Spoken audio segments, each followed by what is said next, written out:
goncangan itu akan makin besar, gitu. Ya, saya bersyukur kita harus mengerti firman ini. Ya, dan dikatakan untuk Eropa bahkan itu persediaan pangannya sangat menipis. Saudara pernah ingat kisah waktu bangsa Israel ada di Goshen? Pernah ingat pada zaman Musa? Pernah baca firman Tuhan itu? Ya, bangsa Israel yang ada di Goshen, sedangkan waktu itu Mesir ya dan segala sesuatunya itu lagi digoncang sama Tuhan dengan 10 tulah. Ingat 10 tulah? Ya, ada kodok, ada lalat, ya ada air jadi darah. Ya, dan Alkitab berkata, sementara Mesir digoncang dengan 10 tulah, orang Israel, umat pilihannya di Goshen dipelihara Tuhan dengan sempurna. Amin. Amin. Nah, saya mau menyampaikan isi hati Tuhan. Walaupun ke depan ini di seluruh dunia akan digoncang dan resesi ekonomi global makin dahsyat, tapi kalau kita anak Tuhan mengerti firman Tuhan, kita seperti umatnya yang di Goshen.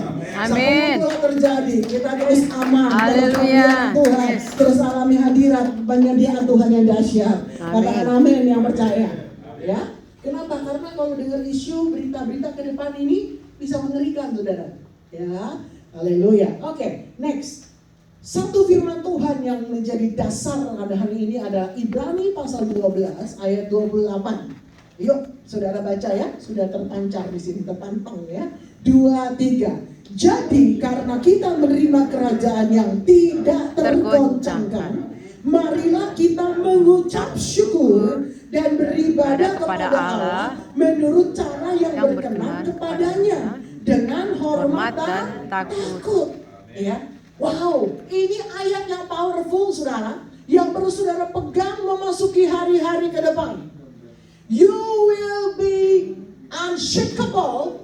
Saudara tidak akan tergoncangkan kalau saudara dan saya mengerti, ya, kita sudah menerima kerajaan yang tidak tergoncangkan. Amin.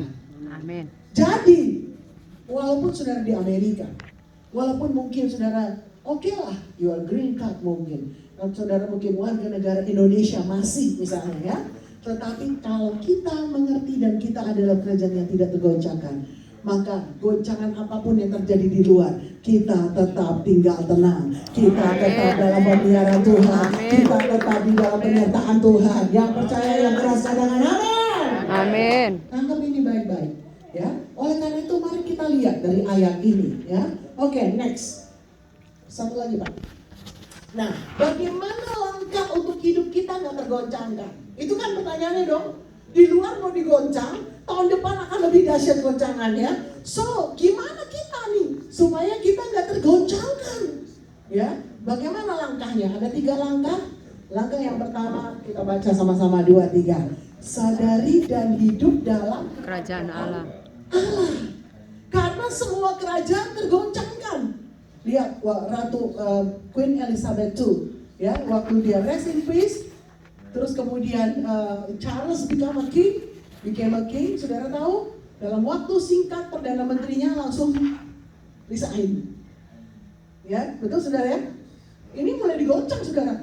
Ya, dan biasanya orang-orang pemimpin negara, kalau dia rasanya nggak mantep nih, nggak bakalan bisa bertahan, dia lebih baik resign dulu di awal. Gitu saudara. Ya, ini mulai digoncang saudara. Itu Great Britain ya, Inggris yang wow istilahnya ya. Semua kerajaan digoncangkan. Nah, tes, oke. Ya. Nah, apa dasarnya? Roma 14 ayat yang ke-17. Kita baca ayatnya ya. 2, 3. Sebab kerajaan Allah bukanlah soal makanan dan minuman, tetapi soal kebenaran, damai sejahtera, dan sukacita oleh Roh Kudus. Ya, bukan berarti kita nggak boleh makan dan minum ya saudara ya.